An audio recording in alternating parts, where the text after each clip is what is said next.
Hey leader, and welcome to another episode of the L3 Leadership Podcast, where we are obsessed with helping you grow to your maximum potential and to maximize the impact of your leadership.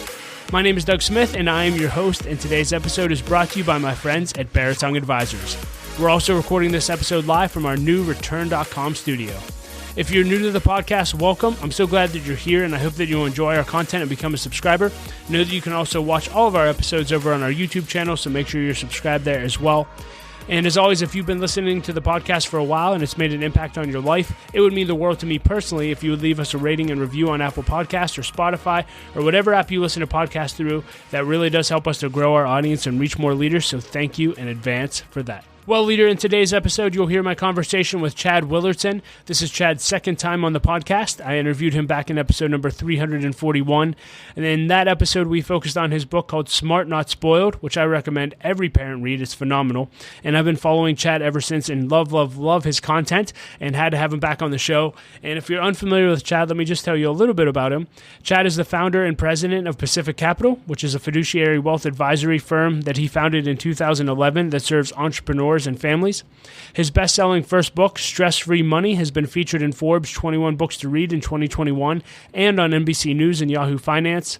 Chad is recognized as one of the top wealth management experts in the country and has appeared on the Wall Street Journal, Forbes Inc, U.S. News and World Report, Entrepreneur, and Financial Advisor magazine, and he lives in South Carolina with his wife Amber and their 5 children.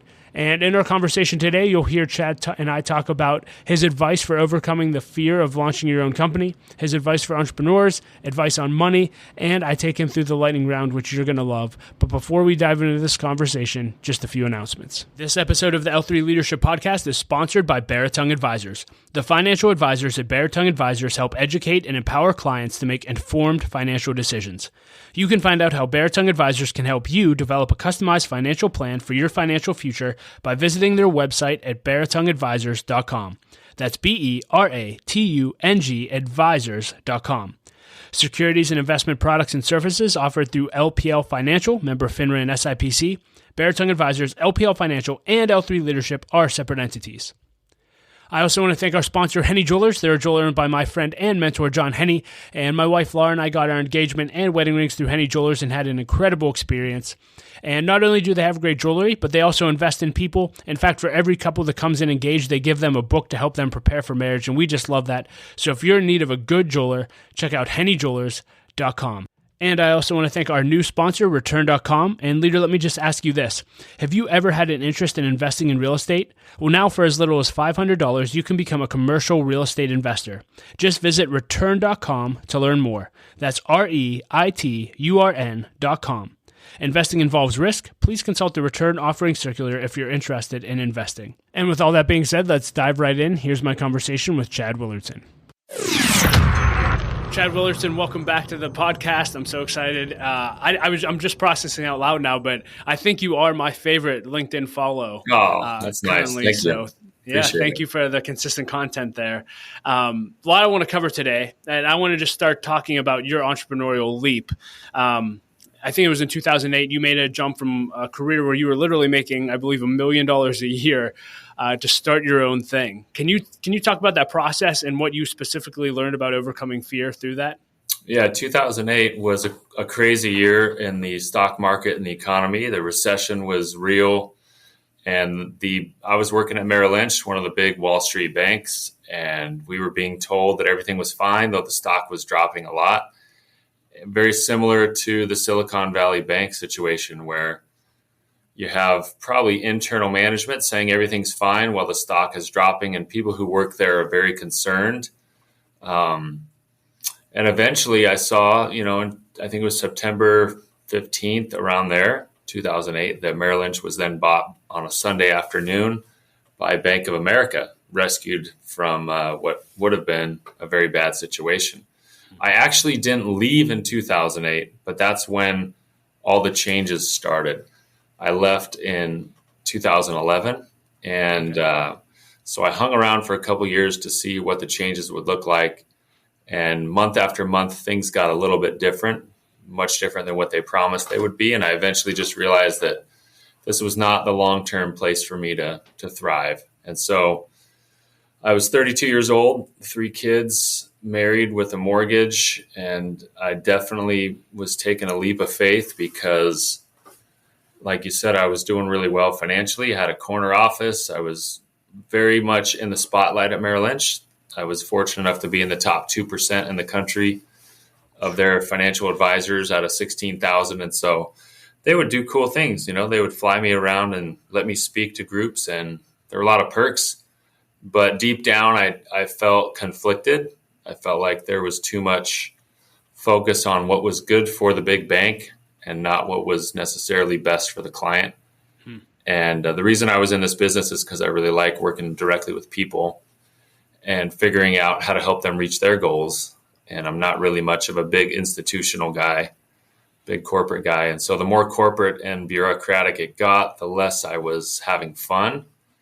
And so I made a very just almost impulsive decision to make a change and just start over from scratch.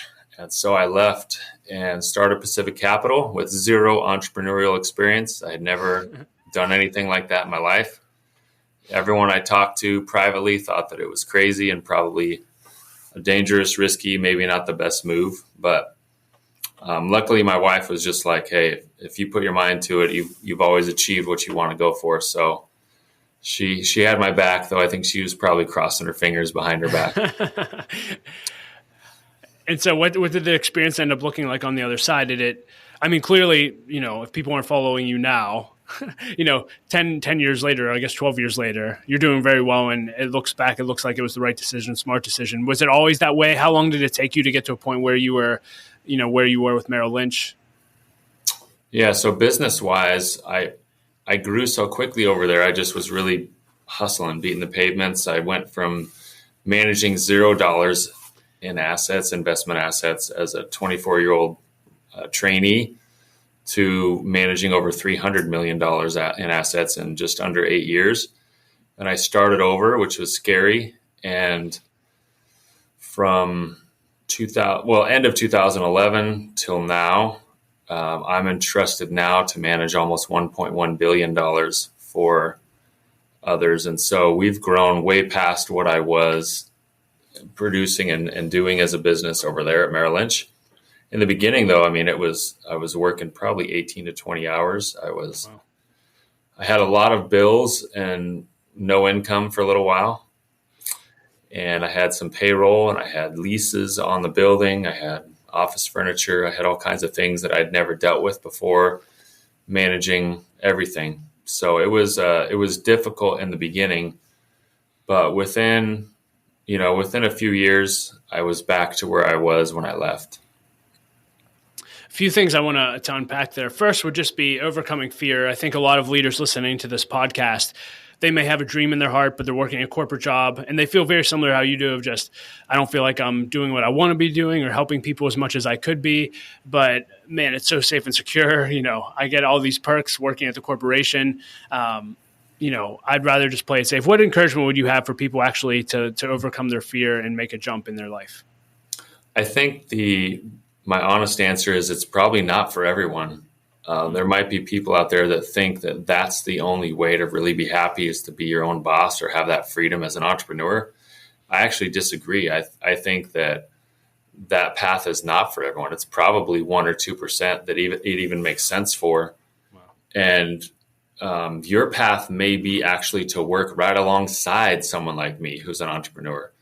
You get the same entrepreneurial experience. You have a lot of say in a growing company, but you don't have all the financial risk and burden on your shoulders. So that's one thought I wanted to share.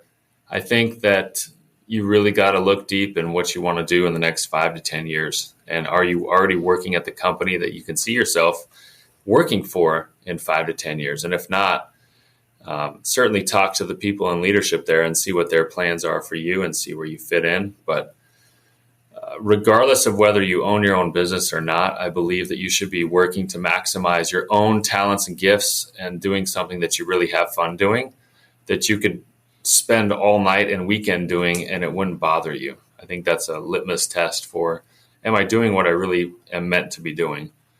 And for me, as soon as I felt that out of alignment, I knew that I needed to make a change. I didn't know how. I just felt that I was going to figure it out somehow. And I probably have a way higher risk comfort level than most people. So I don't necessarily encourage everyone to just blindly jump off the high dive like I did, but certainly if that's in your nature, it's worth exploring. Yeah, you mentioned when you were at Merrill Lynch, you were in the top 2% of performers at a very young age. Clearly, even when you made the jump on your own, you grew and scaled relatively quickly. I'm just curious, what habits and routines or even mindsets do you have that are consistent in your life that enable you to perform at such a high level that maybe other leaders could learn from? I'm obsessed with growth and self-improvement. So I've cut out a lot of distractions. I think I made a post or two on that on LinkedIn in the last year or so. But like I really don't watch movies or TV shows. I don't consume much news. I deleted Facebook and Twitter. And I worked hard to build up over 40,000 followers on Facebook and Twitter, and I had a great social media thing going there. But I just felt like it was taking too much time. So I kept LinkedIn and Instagram, and that's about it. But I've cut out a lot of things because I'm finding that the more I use my time for things that matter, then the more I can grow. One thing I've always done is I've implemented changes quickly. So if I learn a better way, I have no problem immediately stopping what I used to do.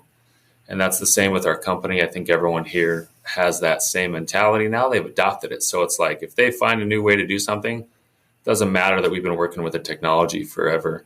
They're going to make a change and we're going to improve. So I'm very goal focused. I'm very much into daily goals, weekly goals, monthly goals, and even 10-year goals. So I believe that if you don't have a target to aim for, then you're not going to hit anything. So those are the driven, I guess, foundational principles inside me that have kept me growing, despite being at a place where I could definitely relax and not do much. That's just not in my nature. Yeah. I know in your personal growth journey, one organization that's made a huge impact on your life is Strategic Coach with Dan Sullivan. I'm not in the program, but I love every single piece of content that comes out of there.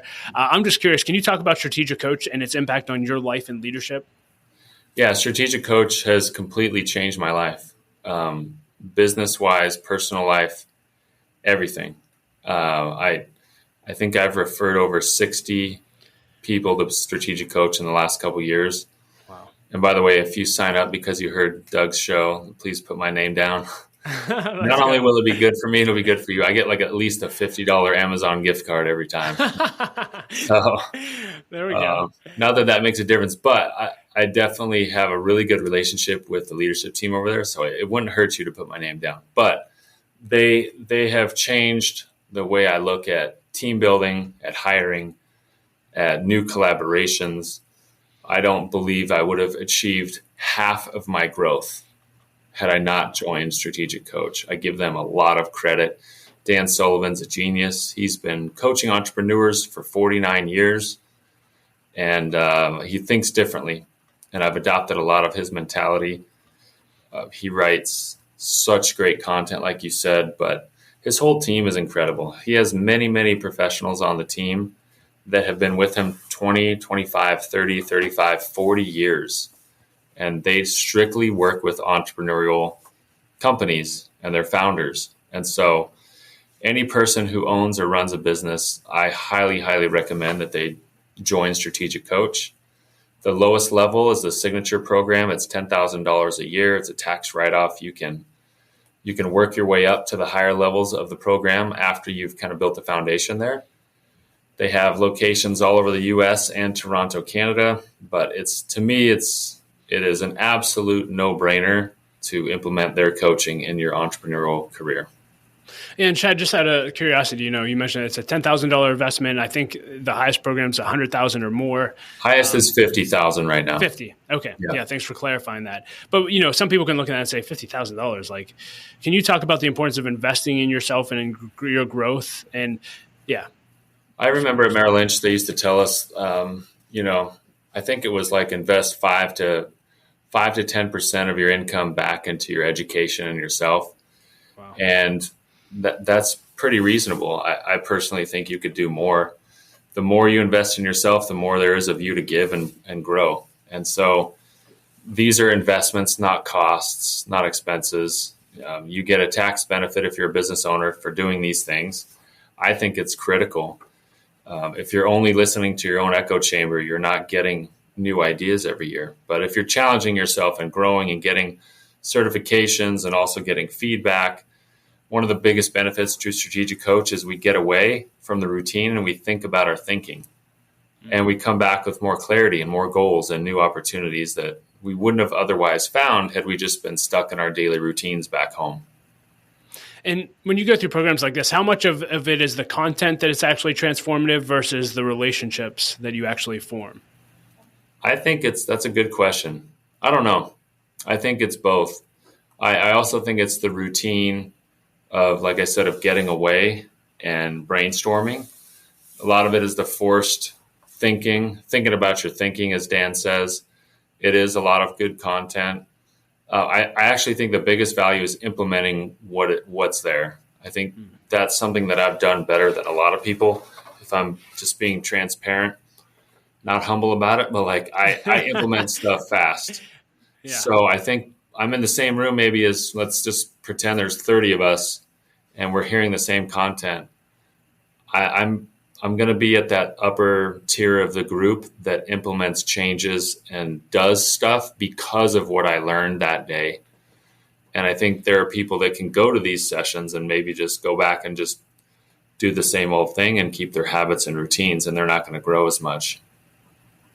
Yeah, one of the things that I love that I've learned out of Coach is just, and I think he said every entrepreneur focuses on 4 freedoms: yes. Freedom of time, freedom of money, freedom of purpose, and freedom of relationship. Yep. That's really intriguing to me, not just from an entrepreneurship standpoint, but I think every human being on earth should pursue those 4 things. Can you talk about those 4 freedoms and how you've grown and expanded your 4 freedoms in your life? Because I think everyone could benefit from that. Yeah, I would say the 4 freedoms. So freedom of time that Dan talks about. He talks about just expanding how much free time you have. Like, I think the importance of collaboration and finding other team members to do things that aren't your unique talents. They're not your natural gifts. And so I've hired more people than I would have otherwise hired to do great things. That gives me more freedom to do the few things that I'm good at. So I don't do a lot of things, but I do a few things really well. And freedom of money is just expanding the opportunity to earn more. And the more growth pursuits we engage in, the more opportunities we have to grow our income and our revenues and ultimately have more resources for our family and our team and the people and causes that we give back to. Freedom of purpose is really about doing things that matter to you. And for me, that was writing the book called Smart Not Spoiled, and focusing on how to teach families and kids about money. That's something I care about. It's not something I make money from. It's not like I'm hiring kid clients or something like that. But I did co-found the company Gravy Stack, which certainly will be a very big profitable venture that came from my focusing on the purpose of Smart Not Spoiled. So, and then freedom of relationships is just being able to be a little bit choosy about the clients you work with, the people you spend time with, not being desperate. So when someone walks through the door that's not a good fit, you're in a position to say, you know what, we don't have to take that client, or I don't have to hire that person because they're just simply not a good fit. So I think that's kind of summing up the 4 freedoms that Dan Sullivan talks about. And to me, they're extremely important. Like, if you can nail all 4 of those and use those as a filter for future opportunities, then you're going to be in a much better position when you make decisions. And can you just speak on freedom of time? I'm curious your viewpoint on this. You mentioned, I believe you said when you left and started your own company, you had to work, 18 to 20-hour days. But Dan talks a lot about freedom of time. Do you feel like every entrepreneur in the beginning, when they're launching their company, they have to put in a season of, say 3 to 5 years where they are grinding 18 to 20-hour days? Or if you could go back, could you have better implemented the freedom of time principle on the front end? I'm just curious your thoughts on that. It didn't last super long for me. It was probably it was probably a year and a half. That 18 to 20 hour time frame that was crazy, that was not that long. That was a few months. So after that, I was probably at 14 or 15 hours for a year or two. I think there is some time frame where you've got to put in the really, really hard work. But yes, the quicker you can collaborate, the faster you can accelerate growth. So I don't think at that point I knew enough to do it any other way than I did. But people see the freedom of lifestyle I have now and think it was always like that. And that's definitely not the case. I'm 21 years in the same industry. Wow. So it's taken me a long time to get here. Yeah. And one thing you do is you help people get freedom of money, or a lot of times you're working with people who already have it. I do want to talk about that. You've written 3 books, a trilogy, so to speak. So last time we interviewed you, we talked about Smart Not Spoiled, which is your money book for teaching kids how to steward money well. Can you talk about the 3 books? And then I just want to dive into asking you questions about money management to help us all have more freedom of money. Sure. So first book is Stress-Free Money. Overcome these 7 obstacles to find financial freedom. That's applicable really to anyone. It could be a college student, a young family, a wealthy entrepreneur, a retiree. It's really just about the common mindset obstacles that I see people face that block them from achieving true financial freedom. The second book is Smart Not Spoiled. Like you said, the 7 money skills kids must master before leaving the nest. That really gives practical tips to parents, grandparents, teachers, coaches to help train kids to be really smart with money, to be competent and confident before they graduate high school and leave the nest. Third book is Beyond the Money, 7 lifestyle shifts for entrepreneurs eight lifestyle shifts for entrepreneurs with 8 figures or more. This is a very specific niche audience of entrepreneurs who've reached a high level of success, have at least $10 million to invest. Those are our clients. Those are the people that I work for on a day-to-day basis. So being able to give them counsel and guidance in the non-financial areas of their life, that's really what this book was about. Fourth book, I'm almost done writing, comes out in October. It's called Fit for Wealth. It's going to be really the correlation principles between creating optimal physical health and substantial, abundant financial wealth. So kind of tying those two together. So can't wait for that.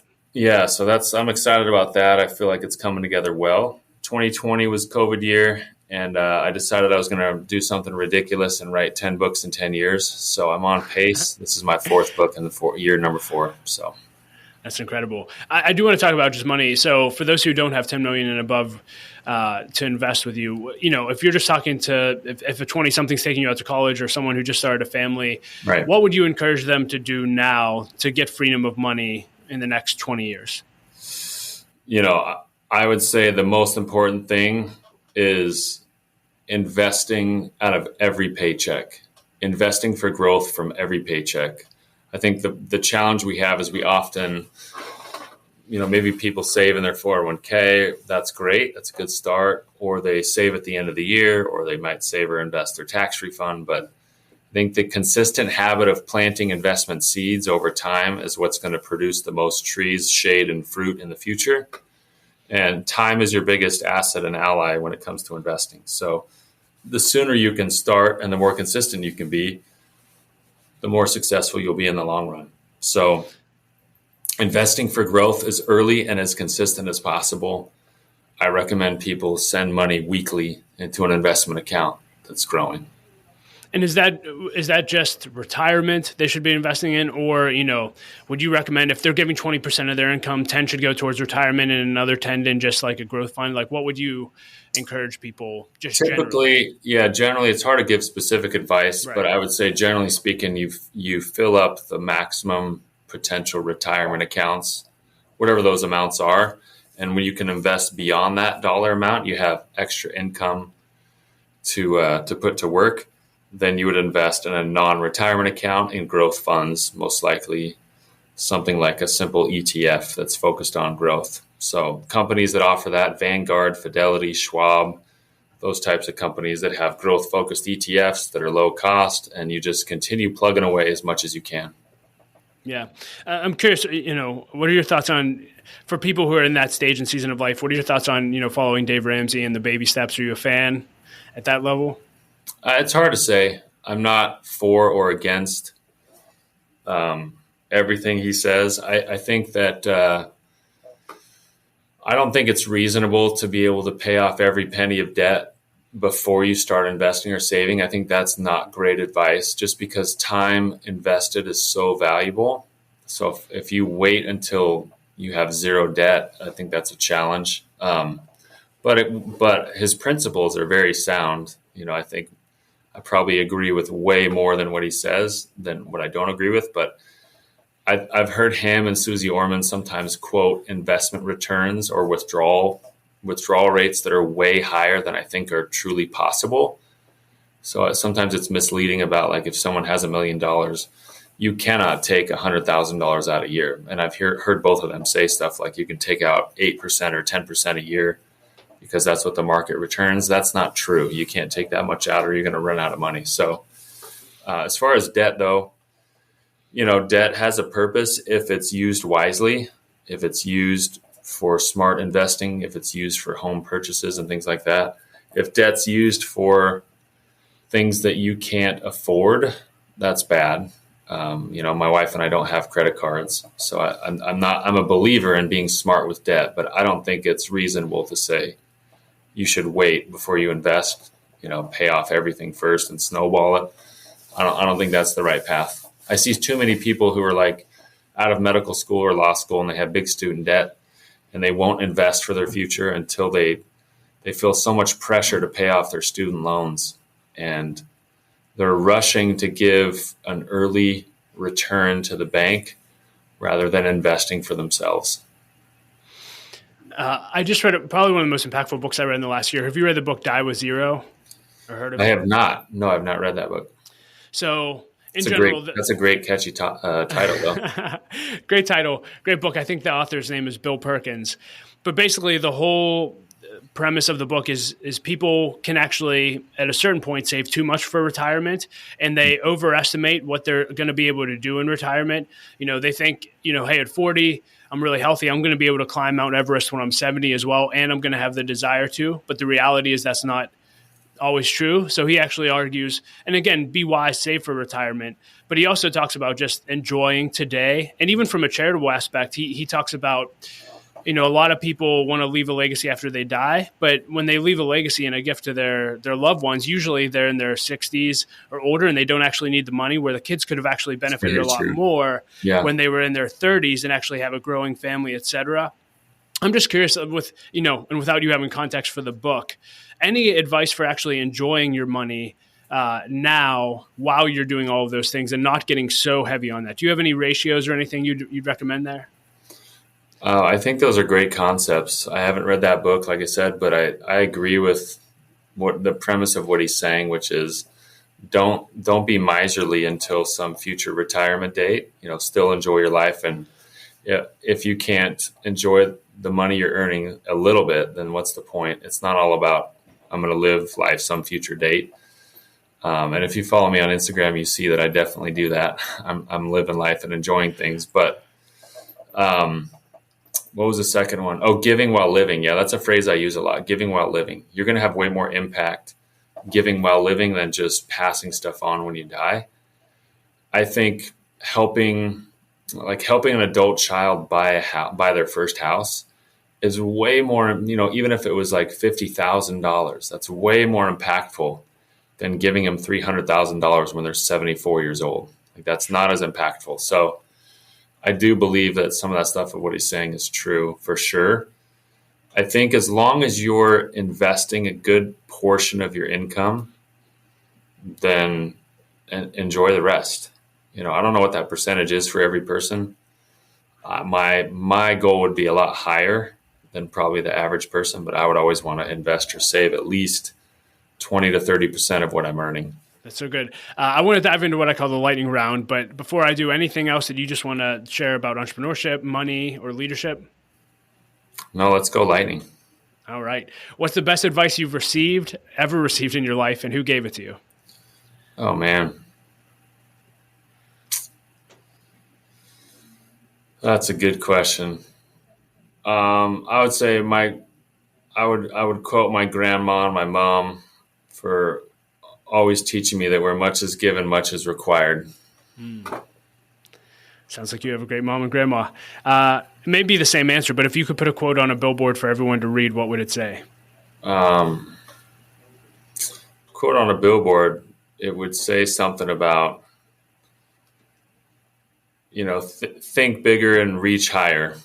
I really believe that people can stretch their goals and stretch their dreams a lot higher than they do. And we all put limits on ourselves. So that I would say something about that. When you get to spend time with great leaders like a Dan Sullivan, or I'm sure other people in Coach, do you have a go-to question or two that when you're having dinner with them, you always ask? I like to ask them what they're excited about.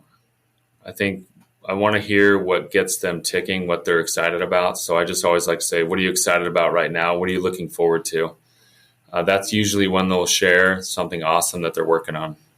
Yeah. Well, you already mentioned your fourth book, but is there anything else you're excited about right now?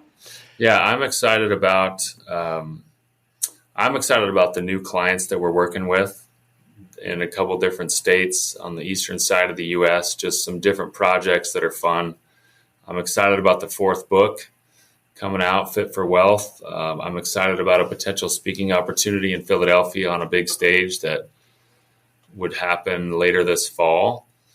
I'm excited about a lot of things. Our team is doing great at Pacific Capital, so we're on pace for another record growth year, and that's what I'm excited about.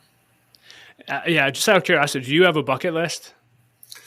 I have. I don't say that I have a bucket list, but if something pops up that sounds fun or exciting or interesting to experience, like I make note of it and talk to my wife about it, and we see how we can make it happen. Yeah. I add to my bucket list daily by following you on LinkedIn, thank you. I'm like, you're living the dream. I am curious in that aspect, maybe it's not a bucket list, but what's something you've done in your life that you believe everyone should experience before they die? It's a good question.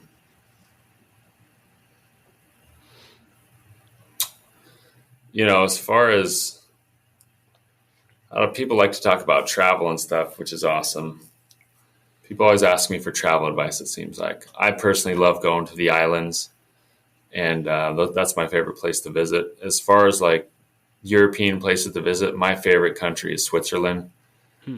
I think I don't love heights. I do have a fear of falling sometimes if I'm on like the edge of a building or a balcony, but going paragliding off the Swiss Alps, I've done it twice now, and I took my kids to do it, my teenagers.